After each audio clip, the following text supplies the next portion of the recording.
जी दारुल हुकूमत इस्लामाबाद बिलखसूस power corridors में आजकल 28वीं तरमीम के चर्चे हैं। गो के वफाकी वज़रा इसकी अब तरदीद करते हुए नज़र आते हैं, लेकिन कुछ मुशीर ऐसे हैं जो कि हल्की फुल्की जो है वो ढोलक 28वीं तरमीम की जो है वो हमें बजाते नज़र भी आ रहे हैं। लेकिन ये तमाम तर मामलात हैं और अब चूँकि 28वीं तरमीम जो है वो ज़ुबान ज़द-ए-आम है और बहुत सी उसमें जो है वो तजवीज़ सामने आ रही हैं। लेकिन जो सबसे अहम जो चीज़ है वो ये है कि नौजवानों को जो है वोट बैंक से उनका जो है वो निकालना जो है वो एक तजवीज़ सामने आई है और 18 साल का जो वोटर है उसको भी एज लिमिट जो मिनिमम है उसको अब 21 और 25 की बात जो है वो आ रही है। इस वक्त हमारे साथ जो सीनियर तजज़ियाकार भी हैं प्रोफेसर ताहिर मलिक साहब हैं, बहुत शुक्रिया। यूनिवर्सिटी में तो आपका मामूल है नौजवानों से इंटरेक्शन और हम देखते हैं कि बहुत सी एक्टिविटी भी आप जो है वो करते हुए नज़र आते हैं।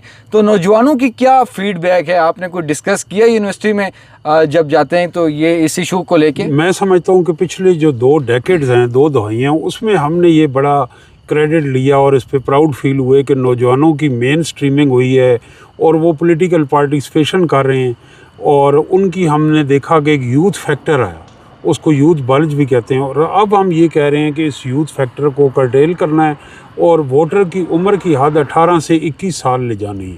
तो मैं इससे हट के ही कहना चाहता हूँ कि ये दुरुस्त होगा कि इस उम्र में सियासी नापुख्तगी भी होती है, सियासी शऊर भी होता है, लेकिन क्या उसके लिए कोई उम्र की हद मुकर्रर है? ज़रूरी नहीं कि 40-50 साल आदमी भी इस पैमाने पे परखा जाए। तो इसके से साथ इससे जुड़ा हुआ एक अहम वाक़या है, हमारे पास जो यूनिवर्सिटियों में 20 एंड अबव स्टूडेंट्स आते हैं, 20 साल की उम्र से ज़ायद 20 से 25 साल तक मेजॉरिटी होती है, वो उनके से हम एक बयान हल्फी लेते हैं कि आप यूनिवर्सिटी दाखिले वक्त किसी पॉलिटिकल सियासी सरगर्मी में हिस्सा नहीं लेंगे। अब ये एक ऐसी चीज़ है कि जो कॉन्स्टिट्यूशन के से भी मुतसादिम है, जो कहता है कि 18 साल से ऊपर लोगों के राइट ऑफ एसोसिएशन है, उनके राइट ऑफ मूवमेंट है, फ्रीडम ऑफ एक्सप्रेशन है। तो इसके ऊपर इसको एक न्यू नॉर्मल समझ लिया गया है और उनको हम इस कौमी धारे से काट के हम उनको फिर किस तरह का सियासी शऊर उनमें उजागर करेंगे। अब इसको बड़ा कंफ्यूज किया जाता है। स्टूडेंट पॉलिटिक्स और चीज़ है और स्टूडेंट यूनियन और चीज़ है।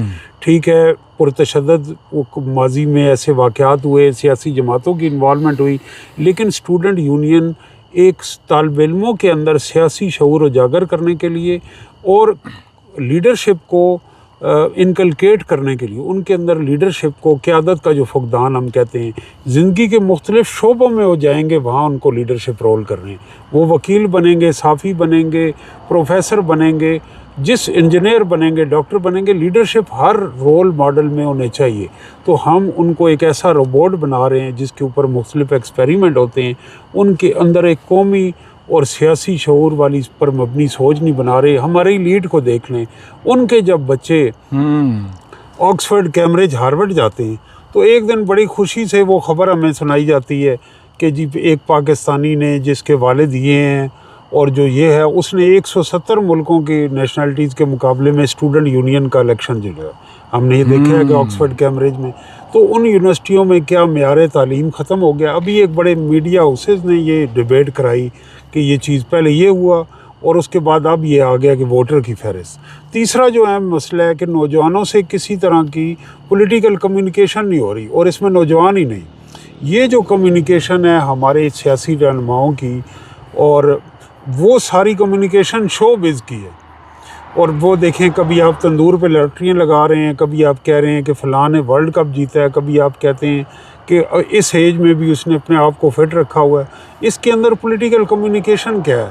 आज नौजवानों दूसरी को तरफ के हैंडसम है, मतलब अगर हम यही कह रहे हैं की बात करें तो जिस तरह आप बात कर रहे हैं, तो पॉलिटिकल कम्युनिकेशन होनी चाहिए कि नौजवानों के राइट्स हैं, उनके चैलेंजेस क्या हैं, उनके अच्छा, ये जो आप बात कर रहे हैं, हम देख रहे हैं कि जो ग्लैमर और जो पर्सनैलिटी स्पेसिफिक जो है उसको बड़ा आइडियलाइज़ किया जाता है, लेकिन जो नज़रियात हैं, जो इश्यूज़ हैं और स्पेशली तौर पर जो पॉलिटिकल पार्टीज़ के जितने भी जो मंशूर हैं, वो आपकी यूनिवर्सिटीज़ में और दीगर में नौजवानों में उस पर डिबेट बहुत कम हमें बहुत कम की जाती है। और काज एक सियासी जमात को तो हम कहते हैं कि उसको ब्लेम किया जाता है कि ये कल्ट है। तो बाकी कैसे बिहेव कर रहे हैं, वो भी मुकाबले में एक टिकटॉक और कल्ट और वर्चुअल वर्ल्ड के ज़रिए कर रहे हैं। जो इस सोसाइटी के इश्यूज़ हैं उससे नज़रें चुराने का ये एक ज़रिया है कि लोगों को एक और ट्रक की बत्ती के पीछे लगा दो और उनकी एक फ़ैन फॉलोइंग क्रिएट करो, जहाँ के ऊपर कोई बात पर्सनैलिटीज़ पे हो, इश्यूज़ पे और स्टेट को जो चैलेंजेस हैं दरपेश हैं उन तक बात जाए ना। तो मुझे भी यही लग रहा है कि ये जो तजवीज़ आई है शायद कोई जो है ये मैं इस लिहाज से अच्छा समझता हूँ। मैं समझता हूँ कि अगर कोई तरमीम होने जा रही है तो आपको वो व्हाट्सएप पे लोगों को भेजने के बजाय उस पर सोसाइटी में डिबेट करवाएं। आप किसी यूनिवर्सिटी में ही चले जाएं, वहाँ आप नौजवानों को हिम्मत करें, माइक दे दें।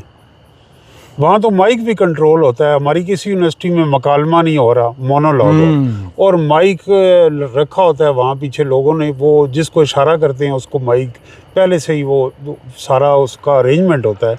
तो सब माशरे में मकालमा, और ये आइन बन चुका है। आइन साज असम्बली ने बनाया 1970 के इलेक्शन में। उस वक्त बड़ी डिबेट हुई ईस्ट पाकिस्तान वेस्ट पाकिस्तान में, आइन कैसा होगा, सूबाई खुद मुख्तारी कैसा किस शक्ल में होगी, निज़ाम सियासी सदारती होगा, पार्लिमानी होगा, और लॉज़ के ऊपर और राइट्स के ऊपर पूरी डिबेट हुई। अब जब आइन बन गया एक सोशल कॉन्ट्रैक्ट, तो हम एक पुरस्रार तरीके से तमाम प्रोसेस को वायलेट करके ऐसी मीडिया में ख़बरें आती हैं और उनके ऊपर फिर वो उस तरह से डिबेट भी अच्छा, हम प्रोफेसर अब से ये बात 28वीं तरमीम की मैं करूँगा, लेकिन एक इसी से ही नौजवानों से और तालीम से, चूँकि आपका पेशा है, एक मैं जो है एक बात पूछना चाह रहा हूँ, वो भी ज़रा हमारे व्यूअर्स को बता दें कि ये जो अब हायर एजुकेशन के हवाले से एमफिल या पीएचडीज़ हैं, इसमें कोई नया क्राइटेरिया सेट हो गया? क्राइटेरिया वो थोड़ा सा ज़रा सेंट्रलाइज टेस्ट हुआ करेगा जो HEC लेगी, और वो टेस्ट जिस तरह PMDC जो मेडिकल यूनिवर्सिटीज़ के लिए। लेकिन ये यूनिवर्सिटियों की खुद मुख्तारी पे ये एक हमला है। हमला इस तरह है कि जिस यूनिवर्सिटी ने डिग्री देनी है, अवार्ड करनी, जिसने PhD का इम्तहान लेना है, वो PhD के दाखिले का इम्तहान नहीं ले सकती। इसका मतलब है अगर आपको सिस्टम फ्लॉड है या उस पर तहफ़्फ़ुज़ात हैं तो फिर उन यूनिवर्सिटियों से डिग्री अवार्डिंग स्टेटस भी ले लेना चाहिए। दूसरा, यूनिवर्सिटी ऑटोनमी होती है, हर यूनिवर्सिटी की ऑटोनमी होती है, उसमें लॉज होते हैं, बाय लॉज होते हैं और नॉर्म्स होती, लेकिन उनको कोई सेंट्रलाइज बॉडी कंट्रोल नहीं करती। तो यहाँ एक चीज़ें रेगुलेशन के बजाय कंट्रोल की तरफ दिखाई देती हैं, जहाँ यूनिवर्सिटी की ऑटोनमी के ऊपर इंट्रूजन होती है।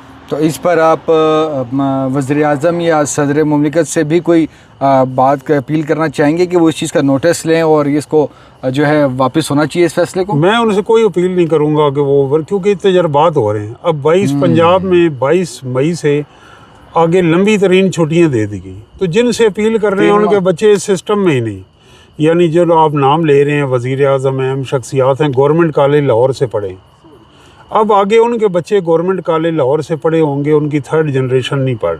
इस मुल्क की जो अपर मिडिल क्लास है उसका इस इम्तहानी निज़ाम में पब्लिक सेक्टर यूनिवर्सिटियों में कोई अमल दखल नहीं। वो यहाँ स्कूल लेवल पे, हाई स्कूल लेवल से ही वो बाहर के इम्तहानी सिस्टम निज़ाम जो होता है बरतानिया अमेरिका, वहाँ एंटर हो जाते हैं, और दरमियान में उनके पेपर शादी हॉल्स में होते हैं, एयर कंडीशन हॉल में होते हैं, और वो यहाँ डॉलर्स में फ़ीस करते हैं, स्कैन करके वो पेपर बाहर जाते हैं और फिर वो यहाँ से एक ट्रांजिट के तौर पे बाहर चले जाते हैं।